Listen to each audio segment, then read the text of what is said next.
palydint senuosius, pasitinkame naujus metus visuomet su viltimi,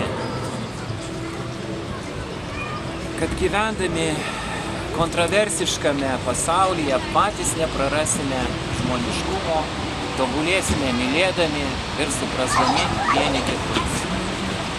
Tik šventės visuomet baigėsi ir mes dažnai pamirštame savo pažadus savo ir artimiesiems.